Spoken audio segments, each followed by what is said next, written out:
This episode contains graphic audio and references to family violence. Please listen with care. Fairfax County Police and Fire, how may I assist you? Yes, I have an emergency. More than 1,000 miles from where he believes a crime is unfolding, Carlos Gutierrez is desperately trying to save his girlfriend's life.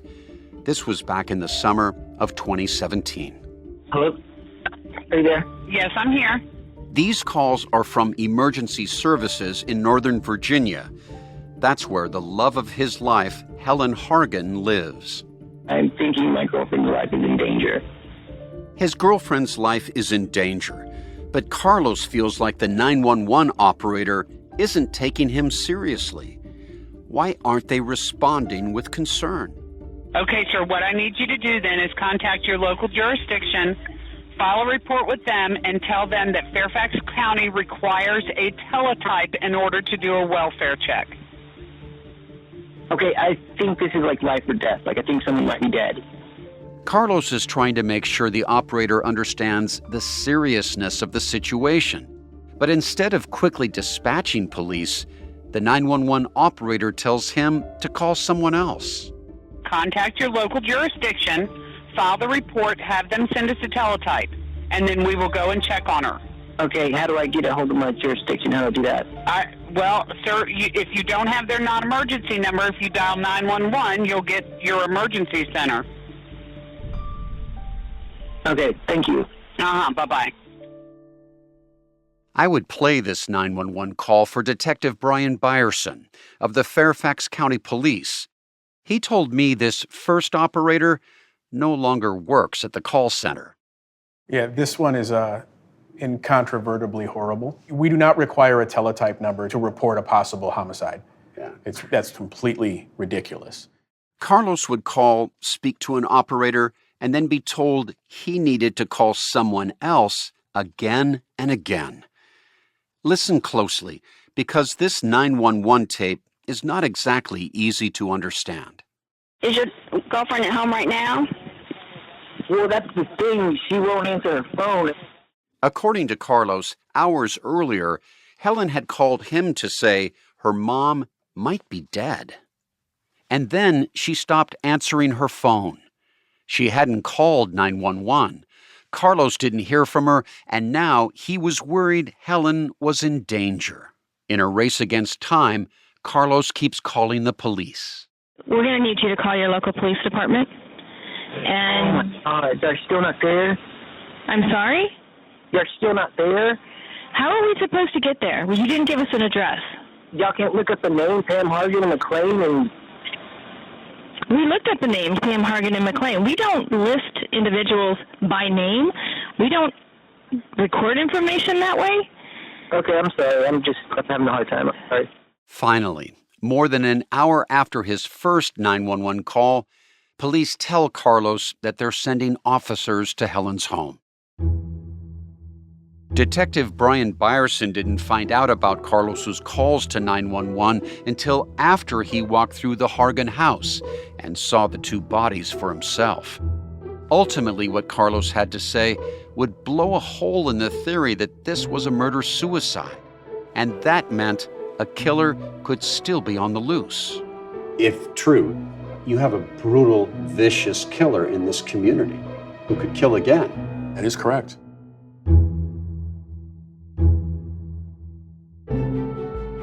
I'm Peter Van Sant. From 48 Hours, this is Blood is Thicker, The Hargan Family Killings. Episode 2, The Boyfriend.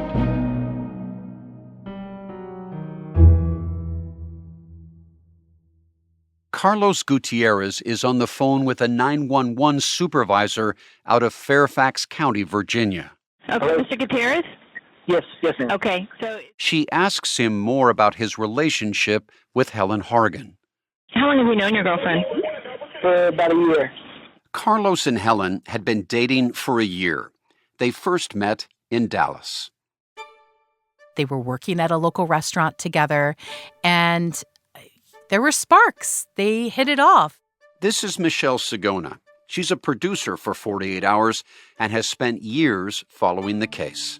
There are cases we will spend months, years on, and then they will air. This is one of those that we spent an incredible amount of time prior to it airing. Carlos was in his early 30s when he met Helen.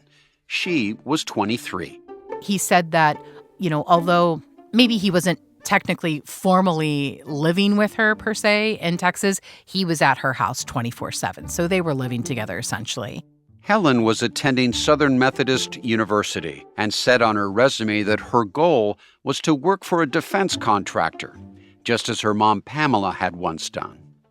According to Carlos, they fell in love and were inseparable. It seemed like Carlos was planning to include Helen in his long-term future. The couple were planning to leave Dallas and build a new life together in Northern Virginia.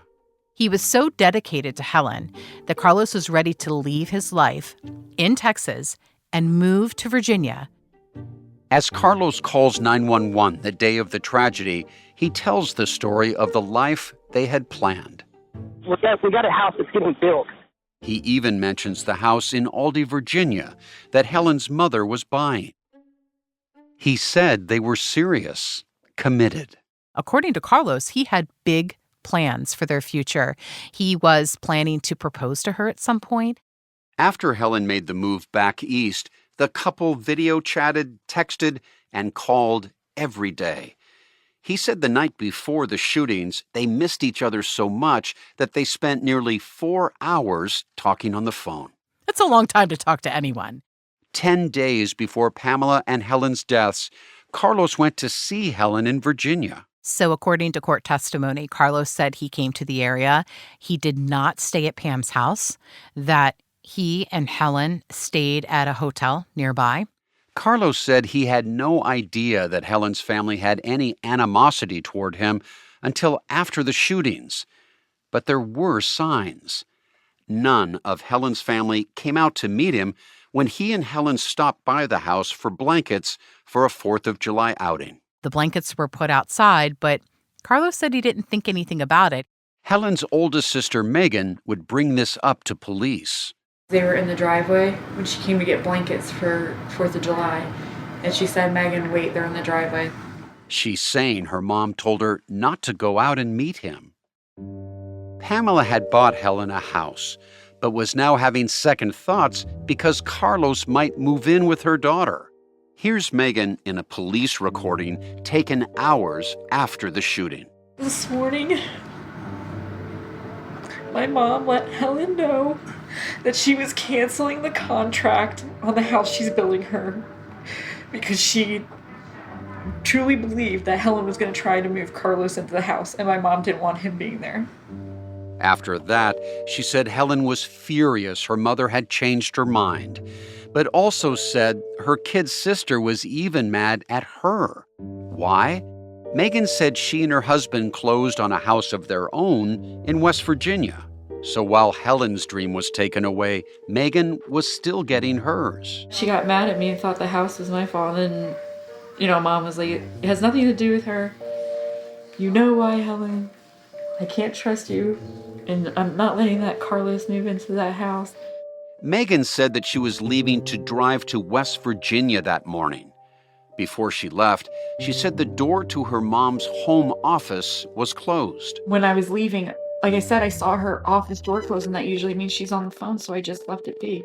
She remembered how Helen was out on the front porch, very upset. I think it was this afternoon when I was leaving the house. And she was crying. And I went out to the porch, and I said, "Who are you on the phone with?" And she was like, "Carlos." And I was like, "Oh, are you okay?" And she's like, "Oh." And I said, is everything okay? Because she was crying. Police had been given 2 versions of that deadly morning, one where Helen was scared for her life, and another where she was the likely killer. But which one did the evidence support?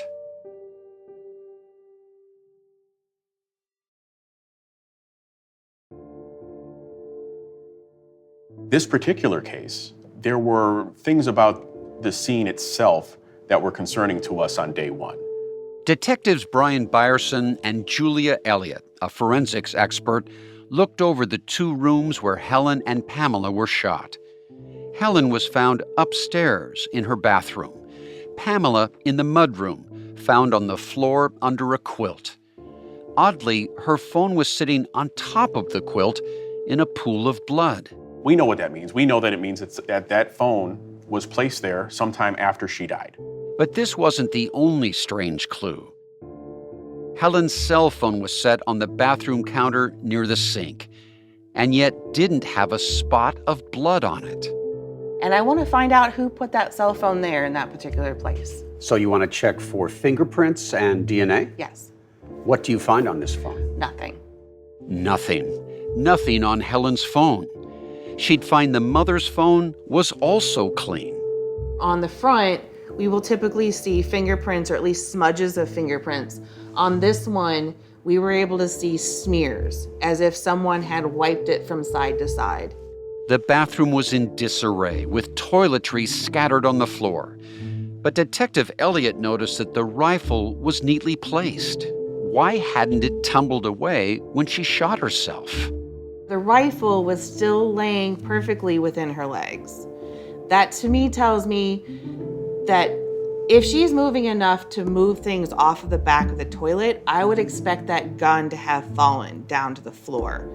I also have seen suicides done with long guns where they are not able to retain control of the gun.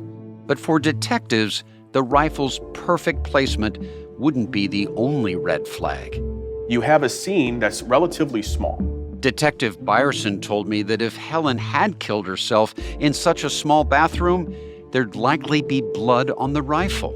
There is blood everywhere. It's all over the place. However, there doesn't seem to be any blood on the rifle itself, which is sitting in the middle of all of this, even though there's blood underneath. So that is a huge problem. To the detective, this just didn't make sense. We had a generally clean weapon, and then underneath the weapon, there was blood where there shouldn't have been, if the weapon was there. So that suggests perhaps someone else shot Helen. It suggests that the weapon wasn't there until later on. Which doesn't sound like a murder-suicide to me then, right? It does not.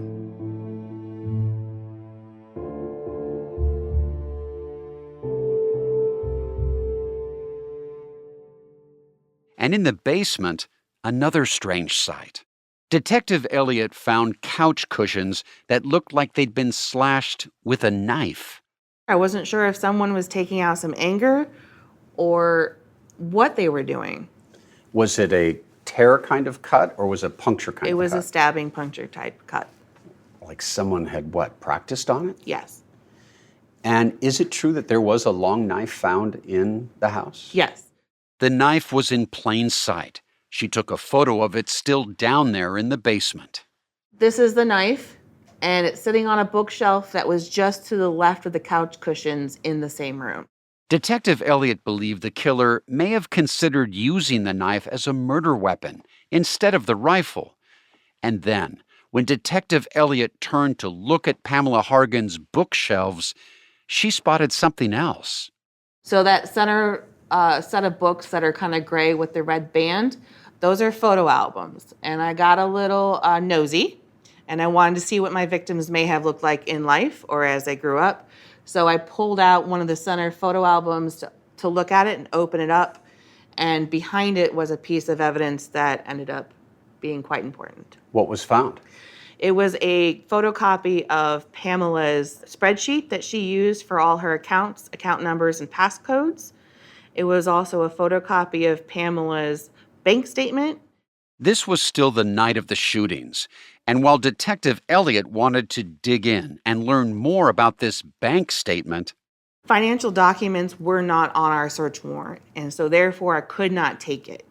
We photographed it as we found it that night, and eventually a couple days later came back with a search warrant to recover those papers, and they were not there. They were not there? They were not. You found yourself a pretty interesting piece of evidence, right? Yes. At the time, we weren't exactly sure what we were dealing with. Detectives were becoming increasingly convinced that both the Hargan women had been murdered. But by who? And what was the motive? It would turn out that Helen's boyfriend, Carlos, had shared a theory with Ashley. Here's Detective John Vickery asking the father, Steve Hargan, about it. Tell me again what Carlos says to her. I'll tell you exactly what Ashley tells me that Carlos said to her, that Megan shot your mother.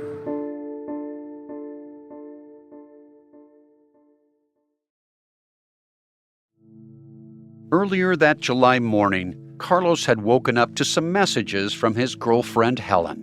One text read, "I wanted to see if by chance you were awake. Call me when you do wake up. Love you." To Carlos, nothing out of the ordinary. Everything appeared to be okay. Our producer, Michelle Segona, read through Carlos's court testimony about that morning. He was at home in Dallas and had slept in. The two played phone tag until after 11 Eastern Time. When Carlos finally caught her, Helen was beside herself. Later in the morning, Carlos says specifically that Helen sounded frightened and scared. He used words like Helen was trembling, she was sobbing, she was very frantic. She immediately told him why, and Carlos would tell 911. Fairfax County Police and Fire, how may I assist you? My girlfriend told me that her sister killed her mom, and now my girlfriend won't answer her phone. Carlos explained to the operator that Helen told him her sister Megan came upstairs to her room and said that she killed her mother Pamela. So if you let that sink in for a minute, she told me that her sister had killed her mother. I can't imagine being in Dallas, Texas, while talking to my girlfriend on the phone who is inside this home where something horrific has happened and not really knowing what to do. Carlos even said Helen told him she could hear her mother gasping for life. Things sounded dire. He was trying to get to the heart of what was happening in all of this. Carlos told Helen to leave immediately. He was trying to tell her to get out of the house, to call police, to do something. But Helen had hesitation. According to Carlos, Helen was very nervous and possibly scared for her niece, who apparently was also in the home. Helen wanted to protect her niece, Megan's daughter Molly, and that she was worried what her sister might do if the police showed up. She didn't want her niece to see her mother getting arrested. Soon after, Helen stopped responding, and he called for help. But Carlos couldn't recall Pamela Hargan's address. Okay, where do you live? I live in Dallas. She lives in McLean. Okay, and what's her address? I don't know. She's at her mom's house. Her mom's name is Pam Hargan. Carlos thought his future wife's life was at risk. But this lack of details only left emergency services with more questions. They asked Carlos to call back when he had more information and kept having him speak to different operators, rehashing what Helen had told him. Finally, the public safety supervisor in Fairfax County, Virginia, called Carlos herself. Her name is Lisa Wagoner-Smith. She wanted to know how this alleged murder had unfolded. Okay, was this just out of the blue? Did she say how she did it or why she did it? She said she shot her. She said she woke up and her sister told her she shot her mom. So your girlfriend is sitting in a house with a dead woman. The 911 supervisor sounded skeptical. Why would Helen stay put if her sister had killed their mom? Carlos would call back with the right information and reach a 911 operator. I reported a murder earlier, and I didn't have the address, and now I have the address. So what do you mean you reported a murder earlier? Do you think something happened there? Well, I know for a fact that her sister shot her mom. When? This morning. That's what I'm trying to tell you guys, yeah, this morning. She called me and told me that her sister shot her mom, and she didn't know what to do, and I told her to call the cops to get the kid and to call the cops. The operator passed Carlos back to Lisa, the supervisor. With the address and some information confirmed, after multiple calls from Carlos, 911 was finally able to send help. We are sending an officer out there. Is there anything else you can think of that we need to know? No, I mean, I'm just freaking out. I'm thinking something bad happened to my girlfriend. In case you didn't catch that, Carlos said he was freaking out and worried something had happened to Helen. Before they end the call, though, Carlos did think of something else officers needed to know. If y'all need it, I have, some incriminating text that her sister sent me.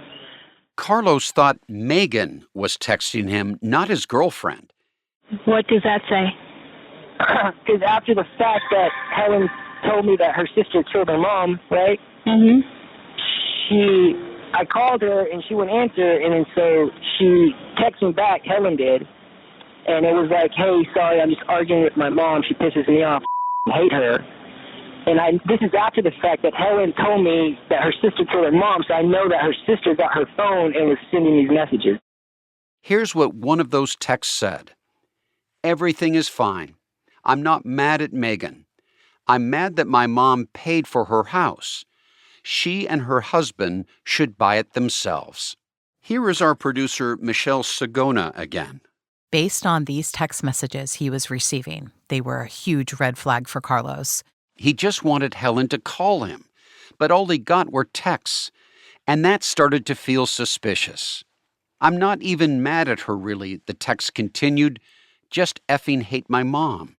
Carlos didn't think that sounded like the woman he loved. He kept calling Helen's cell. Finally, he was able to reach someone, but it was not Helen. It was Megan on the other side of the phone. Here's Carlos again. Yes, and now I called my girlfriend, and her sister answers the phone and refuses to let me talk to my girlfriend. But Carlos persisted. And he kept asking, I need to speak with Helen. I'm having a bad day. I need to speak with Helen. And he's just getting some conflicting information. Carlos doesn't back down. He said he stayed on the phone, pushing Megan to give the phone to Helen for nearly 10 minutes. He believes at this point that she is not okay. On that long call, Carlos said Megan told him that her mother didn't approve of him and that she wasn't going to let them move into the new house in Aldi. Carlos claims that, Pam had never said that to him or to Helen. The call ended without him ever speaking to his girlfriend. So none of this is making sense to him. This is why he decides to make a brave move and call 911. Carlos realized that he needed to be the one to call for help and would begin his agonizing journey to sound the alarm with emergency services. My gosh, can you imagine? I mean, not knowing what's happening inside of that house and trying to call 911 and being told you have to go through all these steps. Megan told police she left the house around 1:30 that afternoon, headed for West Virginia, and then turned around to go to her dad's after she heard about the shooting. Ashley was racing to her dad's too. Carlos had called her while she was in the car, but Ashley had trouble believing his story. Here is Detective Vickery asking Ashley about the call after she arrived at her dad's. We heard you received a call from Carlos? Yes, and okay. I don't even know this kid. I'm a stranger off the street. He was saying that this sister shot my mom. By this sister, Ashley meant Megan, who was sitting right there with them. She would never do that, ever. Never. Okay? Obviously, I've known her my entire life, and we've been through hell and back together. I know my sister. Ashley told the detective she's been calling her mom and sister. Megan chimed in to say she has too. I left voicemails for Mom. I was trying to talk. Carlos was saying Megan killed her mother, but in that moment, the sisters were dismissive of him. I don't know this guy from Adam. That's what I've been saying, Meg. Ashley made it clear. She didn't believe that Megan is a murderer. Do you recall his exact words? Megan shot your mom. And I was like, I'm sorry, what? We were together all morning. Meg, I know, nothing's adding up. Nothing was adding up. Ashley and her dad didn't seem scared of Megan. Police didn't arrest her. And that day, law enforcement told the public that the killer was dead. Patrol officers thought Helen had done it. But given how the crime scene didn't neatly fit a murder-suicide and Carlos's 911 calls, Detective Byerson asked himself the question: was Megan the killer? Did she murder both her mom and Helen that morning? We have manipulated crime scene in multiple places, the wiped phone, the possibly wiped rifle, the placing of the rifle. We have the fact that mom was covered and that her phone was laying on top of the quilt. A couple days later, they would hear about a suspicious call. It becomes very obvious to us that there is no boogeyman here. It is exactly who we think it is.